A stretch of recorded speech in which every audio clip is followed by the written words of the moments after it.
And AJ, thanks. Tonight, Congress and the White House are facing a debt ceiling showdown. President Joe Biden and the Speaker of the House, Kevin McCarthy, met yesterday and today to begin discussions on this. Our Washington, D.C. correspondent Rachel Knapp joins us now live from the U.S. Capitol with more. Good evening, Rachel.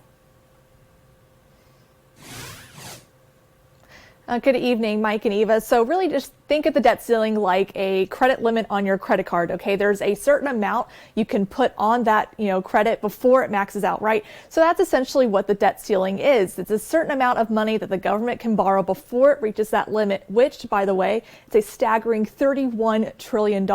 So right now, members are discussing on what to do to resolve this debt ceiling debacle. And there's also some concerns about what to do if the U.S. defaults on its debt.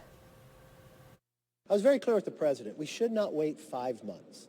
Let's not put America through turmoil, right? Following a meeting with President Biden at the White House yesterday and a follow-up this morning, Speaker of the House Kevin McCarthy says he'll continue talks with the president on the debt ceiling, which is the cap on the total amount of money the government is allowed to borrow to fulfill its financial obligations. 2 years ago, Congress agreed to raise the borrowing cap to $31 trillion.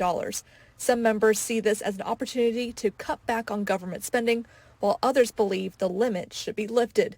But for now, McCarthy is keeping quiet on the details, saying he's not going to negotiate this through the press. I'm very clear. We will not pass a clean debt ceiling here without some form of spending reform. We should pass the debt ceiling clean. That's where we're at. Democratic members are clashing with Republicans on the debt ceiling debacle, saying if the U.S. defaults on its debt, it could cripple the economy and stock markets. This default would mean real dollars coming out of American families' wallets. Mortgages, car loans, credit card rates would all go up. Senator Chuck Schumer warns of the implications for all Americans, including those who live in rural areas like some of his constituents in New York. Medicare reimbursements for our hospitals would go way down. Healthcare treatment would be worse. Healthcare treatment would be more expensive. And there'd be massive layoffs at so many of our hospitals, and particularly in rural areas, many of my counties, the hospital is the largest employer.